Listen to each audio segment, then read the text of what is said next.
All right. Welcome to another episode of The Close-Up, a part of the Orlando Magic HQ Network.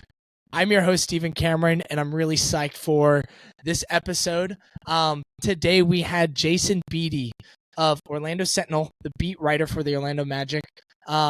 He is awesome. We had a great conversation. It was short. We only chatted for about 25 minutes, but we got a lot in those 25 minutes.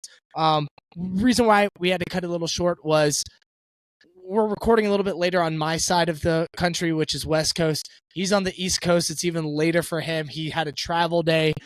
So we only had about 25 minutes to really get into the conversation, but that's okay. We got a lot of good information and a lot of good thoughts and topics on the Magic. So I'm psyched for you all to hear that chat that we'll get to shortly.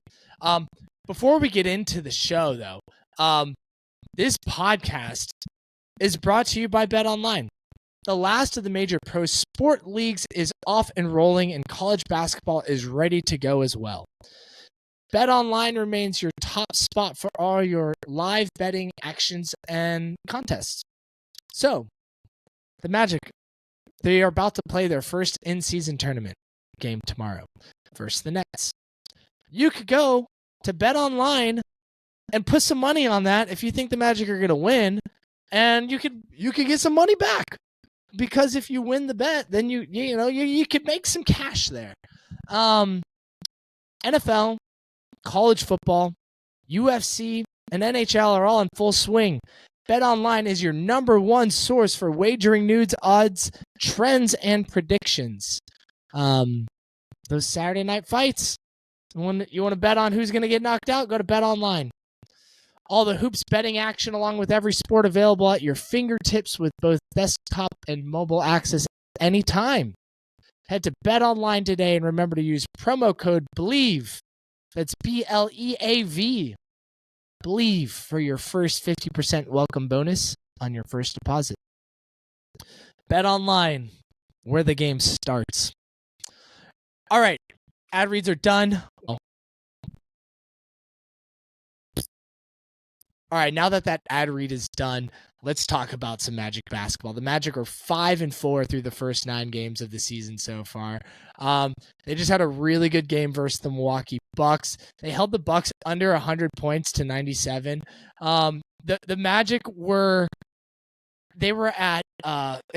early in the third. They were 21 points ahead of the Bucks, and you knew the Bucks were going to go on a run, and to kind of get things close. And I think at one point it got to around 11, 12 points. And that's the test I wanted to see for this Magic team. They've been in 5 crunch time games where they've had double-digit leads, and they've lost them. They've won a few of those games, but they've also lost a lot of those games. And that's the trend right now that we want to see the Magic continue to break, is dropping these big double-digit leads and losing games because of that. We want to see them perform better in crunch time. This game didn't even get to crunch time, so they did a great job up until that point. Now the Bucks, they were missing Damian Lillard. They're still figuring things out because there's been some major shifts within that team relatively early to the start of the season. So they're trying to figure some things out.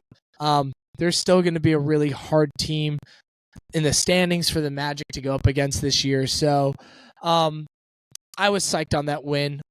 You all should be too. It was a really good win. Anthony Black's been crushing it as a starter so far. He's a rookie. He's got some things that have been up and down with, but with Markelle Fultz continuing to deal with this knee tendonitis, it's great to have Anthony Black to just jump right in there. Gary Harris and Markelle Fultz have already been ruled out for the Nets game on the 14th, on Tuesday. That was announced on Monday. They're on the road trip.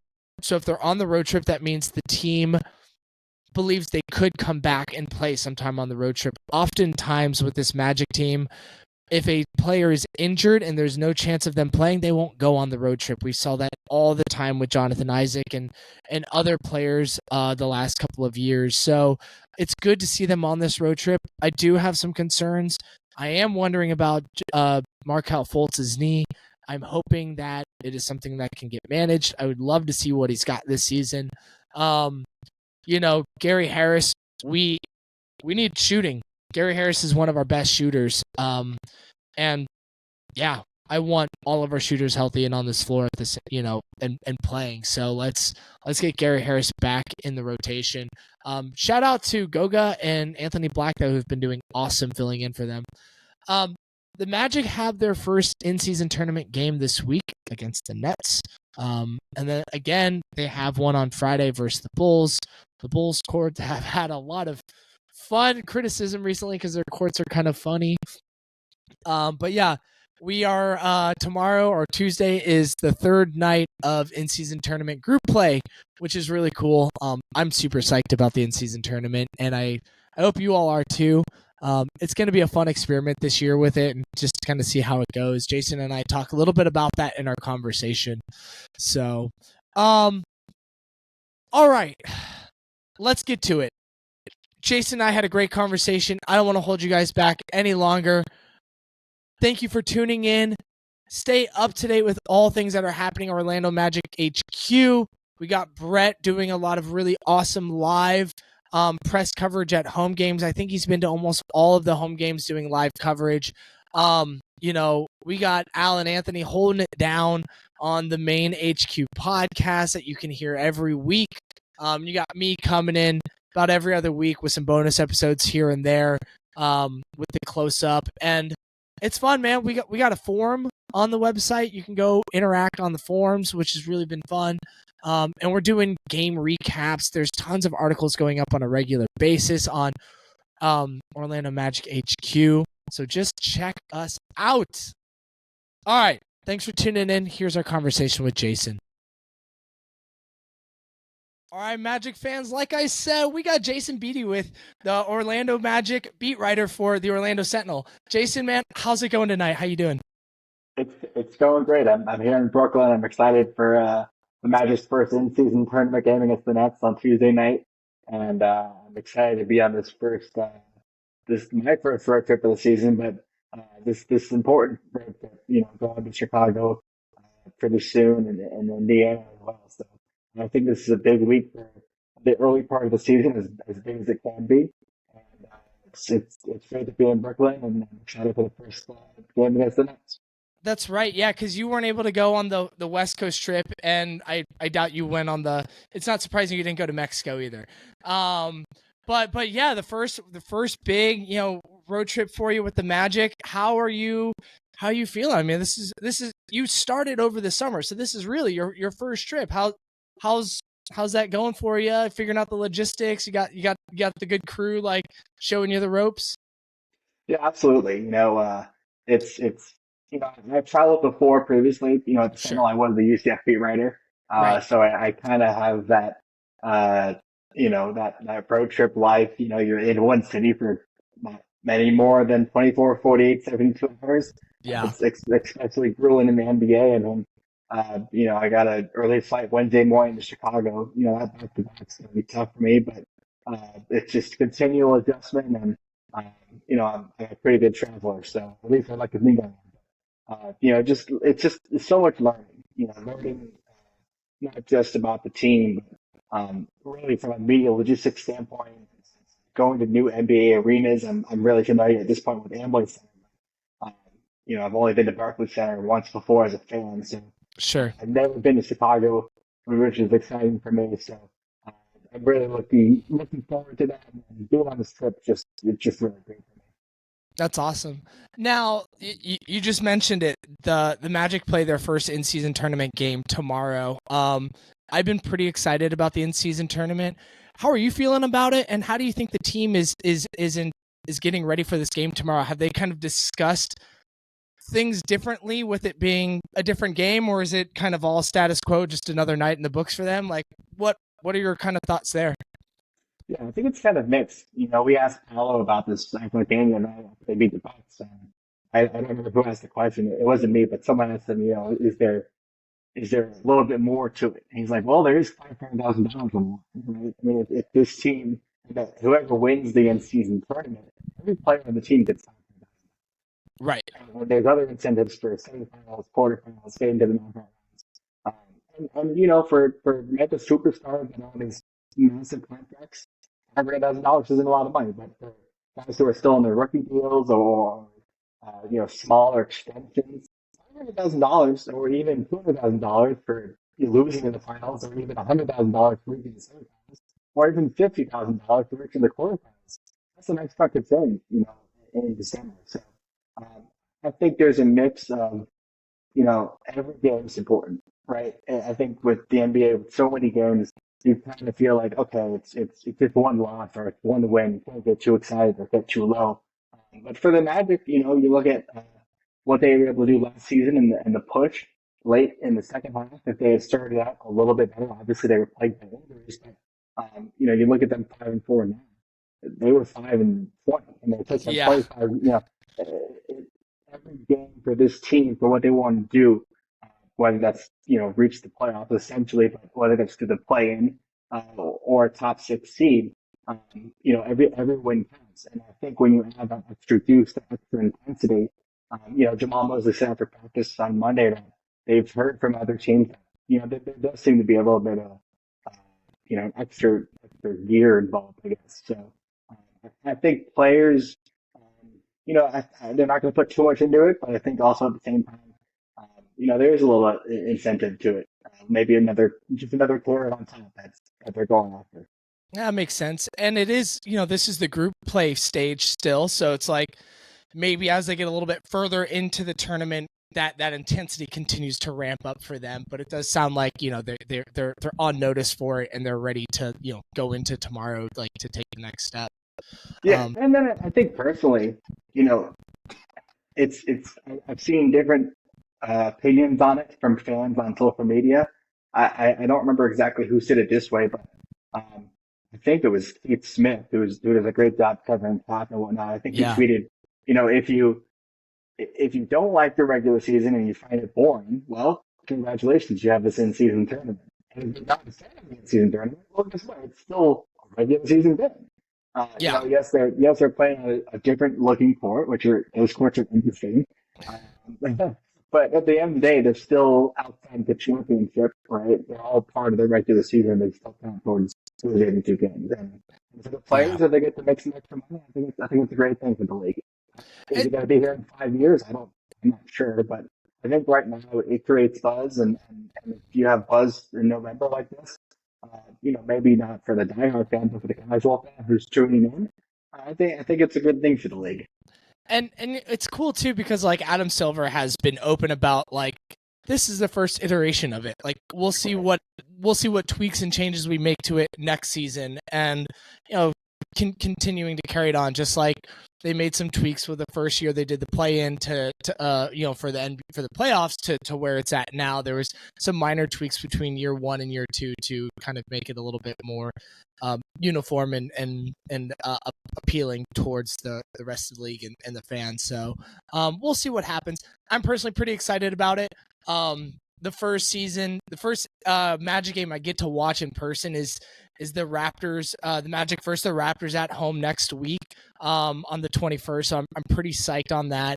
I think for the most part the courts look kind of fun. To me it's fun just seeing something totally different. You know, It doesn't look like an NBA court. no. Some of these really bright ones. I mean, the play in Chicago is going to be interesting. Oh It's yeah, so that court's gotten a bright. ton of negativity around it recently, so we'll see Yeah, how that yeah, that one goes. And that one is kind of weird out of all of them. That one, yeah. there's the color scheme was a little funky there, but thankfully ours is pretty cool with the gray and black and stuff like that, or the gray and blue. Yeah. So, man, Beede, we sort of mentioned this, you know, just a moment ago. The Magic are 5-4 right now. They're 500 or just above 500.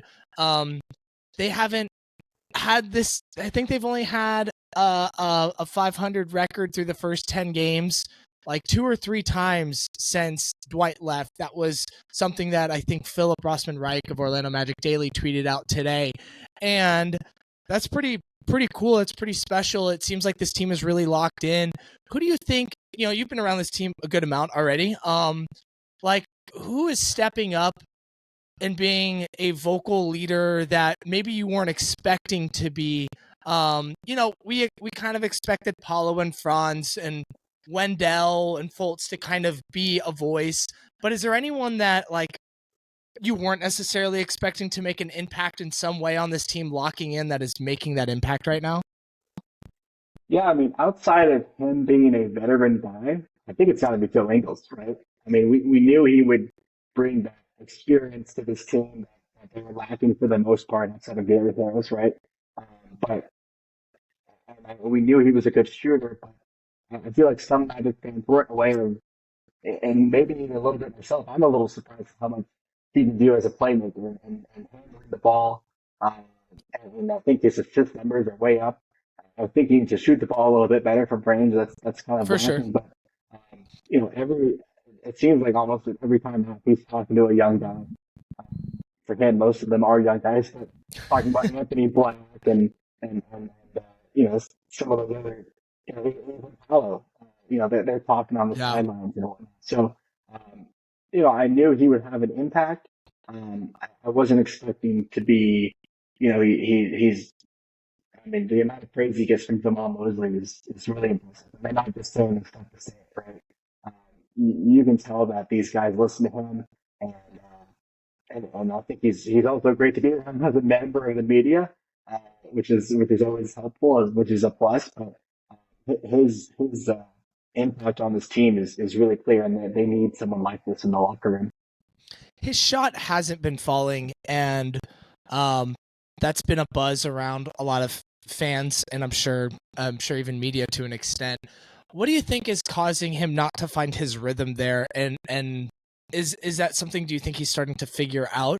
I noticed, like, I think right now for the season, he's like shooting 24% from three from, start of the season to now. The last 5 games has been closer to 31%. It's been very low volume, and his usage rate is, it's a totally smaller role than he's carried in years past as far as minutes and usage. I guess let me rephrase my question. Do you think that is contributing to him and his shot not falling? And do you think it's something that he'll get adjusted to and his shot will eventually fall? Yeah, I think when you're a career 40% or 41% shooter, the stuff will eventually fall. I think the Magic are still figuring out how they want to use him and where he fits in. I mean, obviously with Gary Harris, they're not guard versus forward, but they're both sharp shooters, right? You think of them as 3-point specialists. But with Gary hurt right now, I think Joe provides that shooting where even if he's not hitting the shot, everyone around the league knows that he's capable of doing that. And he's really smart. He makes the right decisions. Um, he's bringing the ball down the court at times with the second unit, and I think he plays, really smart basketball. Um, as he continues to adjust, I mean, look, we're already 9 games in. You mentioned the past few games, he's hitting a couple of those threes. He's getting good looks, they're just not falling. So I think for someone who has such a high number of shots in his career, such a high volume, right, they're bound to fall. And once they start falling, teams are going to have to respect him even more. I mean, they already respect him. He already gets enough attention, as a shooter. But the role he plays in the locker room and whatnot, he's just a really important piece of this team. I think more important than people realize. Yeah, it's pretty fun. I one of my good friends, Luke, is from Australia, and he's always we always talk about Australian players, right? Obviously, Joe is from Australia, and so I've kind of had my eye on him for a while, and I live in the West Coast and watch the Jazz and stuff like that. So it's a player I've been aware of for a little bit, but it's really fun to see him on our team because it's like there's moments where you see him talking to guys on the court and they make adjustments based off of what he's saying, and they really will counter, like on the defensive end, they'll counter something on the offensive end and have good rotation or make a switch to order to like address the offense that's coming their way based off what Joe has said. There was a moment in the it was during the Hawks game where it's like on the offensive side, he had the ball. There was a couple moves he could have made, but he really waited just a few extra moments for Goga to get this mismatch underneath the basket. He tossed him like a really nice pass. Goga picked it up clean. Fortunately, Goga didn't get the assist there, or didn't get the bucket there, but it's like, it just seems like he's plays the patient game. He's sort of like a Markel for the second unit, calming things down a little bit, making the smart passes. And it seems like he's really made connections with like Mo Wagner, who's having an awesome start to the year. I think he's like one of the third or fourth best bench unit players that offensively in the league so far. So it's been fun to see. You mentioned he's constantly talking to the younger guys like Anthony Black. Let's hit on Anthony Black for a second. And listeners, I know we're kind of moving fairly quickly through this conversation. We're on a tight time limit tonight because of my schedule. We're starting super late, and so we're just we're trying to get through a few things. Just want to address that as we're plowing through some stuff. But Anthony Black, man, he is come on just so strong. It seems like coach is giving him a very specific role while he's on the court. He's doing some playmaking, but not all of it. He's sharing that load with Franz, with Paolo, with Suggs even. But Black is still there. He wasn't known as a shooter, and that's still questionable, but he's hitting shots right now. Overall, what is your just general thoughts of Anthony Black stepping into a starter role much sooner than anyone ever could have expected it to be, while Markelle Fultz is dealing with his knee issues at the moment? Yeah, there's two things that really go to that. Number one, he was prepared. Right? He put in the work to be as ready as possible. I don't even think he expected. No one expects injuries, of course. They're going to happen, but we don't know when or to whom. But I think regardless, coach is always tough, regardless of the team and the coach and the circumstances. They always talk about the lifestyle being ready, and some of that is coach speak, but it really seems like Anthony was ready for the moment. And then on top of that, Coach Mosley clearly wanted to keep that second unit together as much as possible, right? It's why he didn't put in Mo Wagner into the starting lineup.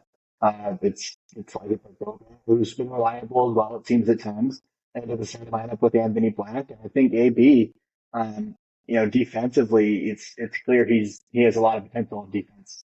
We've seen it already. He's playing well against guys like Trey Young and Luka and some of these top guards. And then offensively, you talked about the shot. That's been the most surprising development to me. Yeah. That was. Obviously the corner three is so known to be an easier shot to hit. Obviously, it's the shortest three possible, but still to be in an NBA game and start and be reliable enough to hit those threes. If he continues to keep that up, teams are going to have to defend him differently.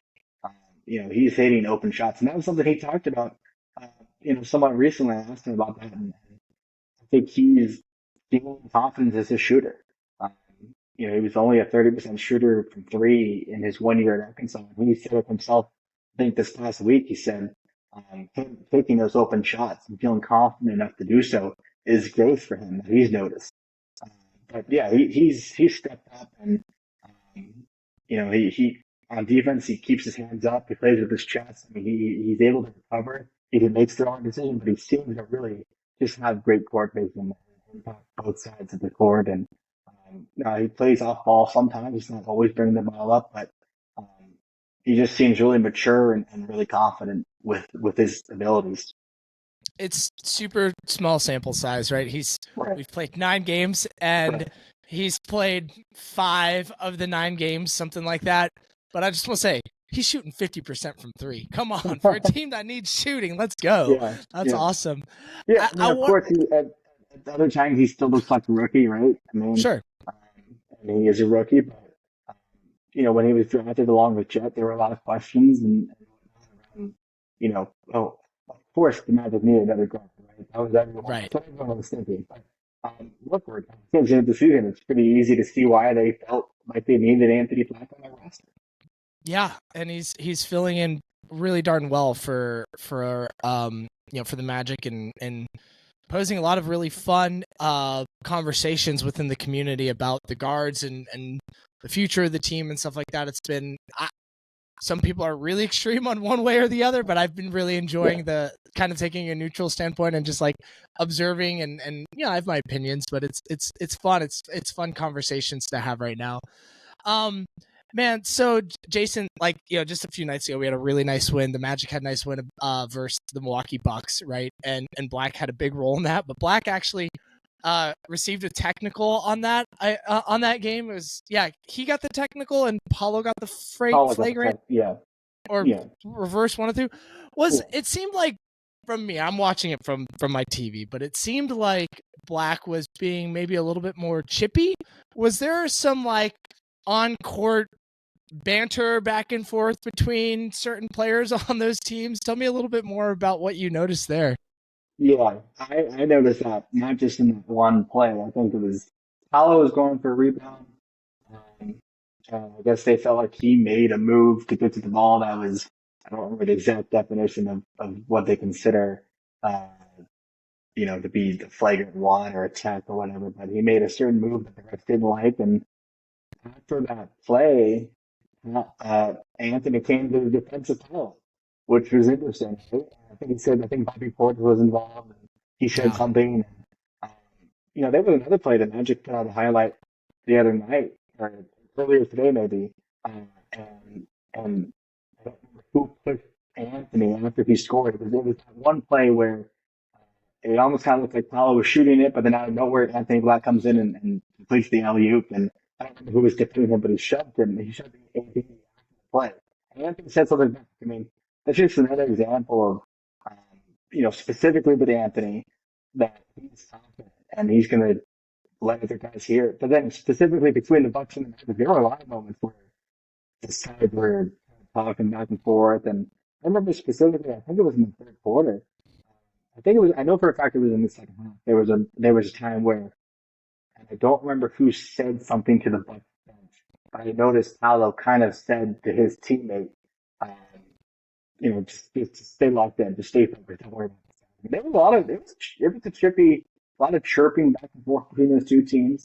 I don't know what it was like last season or in years past, but it was definitely something that stood out to me. And with AB, it's just, even though he's just a rookie, even though he's still really young, clearly he's confident about it, and he's going to let other people know. It's been a slow build with the Magic and their chirpiness with other teams. There was definitely many years where fans were like, let's be more aggressive. Not necessarily like, bad teammates, and like a bad team. We don't want to get the rap that, the Grizzlies had last year, but a team that could use a little bit more toughness, and we gained a little bit of it last year, and this year we've gained a little bit more. And I do blame Joe Ingles a little bit because he is like king of trash talk. One of the kings at least. That's another thing with Joe Ingles. I think he said it himself during training camp, but he's in practice talking to other guys, and I'm not sure if they were, exactly responding right away, but certainly they grew more comfortable with him talking. He's going to let everyone know what he thought. I love it. He said that himself. I love it. I know we were like pretty close up to time, but I want to ask just one more question before we wrap up. Paolo and Franz, the cornerstone of this team. They've had a little bit of a mixed start. Paolo was really kind of uncomfortable. It looked uncomfortable, up until that Jazz game when he went off for 30 or something like that, and then he's had a couple of 20-point games since. Franz has had some interesting moments to start the year too. What do you think it's going to take for those two to fully kind of like find their form, find their rhythm, and be those consistent, alpha score playmaking wings that they're, on this team to be? Yeah, it seemed like to me, Paolo was just passive at first. Like, he wasn't as aggressive as he could have been the first, again, only 9 games in. Right. Like the first 4 or so. Yeah, the first 4 or so. It just seemed like he was being more of a facilitator as opposed to, he was still attacking the basket and scoring points, but he was, getting 10, 12, 13 points. I think he had in fact 15. And then, like you said, 30 points, and he's had, I think, 20 points the last 3 games or so, and as well. That performance against the Bucks, I think I wrote that Franz and Paolo scored 8 of the Magic's final 13 points. You talk about closing games out. Those are the guys who need to be scoring.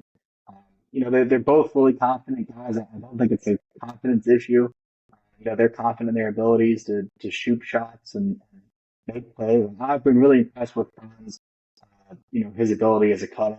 We knew that already, but just for me to see it up close, that's just been really impressive. And of course, we talked a lot about, there's been a lot of talk about Franz and his experience over the summer and whatnot, winning a FIBA World Cup. Franz has been quick to point out that these games are completely different, NBA and European style of play and FIBA in general. But totally, those two guys, that's how they go, the Magic go, right? I mean, we talked about Wendell, and he's eventually going to be back from injury and still figuring things out with Markel, and I think Jalen Suggs, we haven't talked about this interview much, but we will in the future, I'm sure. He seems to be putting things together. At the end of the day, it's going to be down to Paolo and Franz, and again, we're just 9 games in, and Magic going to the 10th game, and Paolo at least seems to have figured it out, and Franz has done well as well. But they still need to still continue to build that chemistry between those two guys. And, I've been impressed with how Paolo is shaking off those first 4 games. Yeah, he's definitely starting to lock in a lot more. It still feels like there's something that I don't think it's a focus thing. I think it's just more of like an offensive rhythm that this entire team needs to continue to find. That will hopefully bring everyone to the next. It might be because of the injuries. I mean, yeah. I do appreciate Yoga Batase and what he's done and his length, and I think he has been reliable enough considering the circumstances. But we've also seen times where Wendell Carter's been missed, his shooting's been missed as a big man, and Markel Fultz. We still have to figure out how reliable he's going to be this season. So as they adjust the lineups and whatnot, those two guys are going to still be the most important players in the Magic. Yeah, for sure. Well, Jason, you and I could continue this conversation for a long time, and we probably should, and we probably will have you, schedule another time to get you back on the podcast. I hope so at least. And but for now, it's late. You got a game tomorrow. You got another game right after that. Right now we're recording this on Monday, November 13th. The Magic play the Nets tomorrow, going with the back-to-back to the Bulls, then the Bulls again, with then the Pacers before they come back home. So they're on their 4-game road trip. You got to rest up for it. Before we say goodbye, I mean, you're at the Orlando Sentinel. People should know you're pumping out really good work. But you have anything you want to plug specifically before we say peace out? Yeah, absolutely. Just be sure to follow me on Twitter at @therealbeede on Twitter. Or X, I guess now as it goes these days. OrlandoSentinel.com. We have a special Magic, page that shows all of my work going on. It's been great to get to know the Magic fan base and get to know these players and tell their stories. And we're just 9 games in, but I'm excited for the rest of the season. We're just getting started, Jason. We're just getting started. All right, Magic fans, thanks for tuning in to another episode of The Close Up, and we'll see you next time. Peace.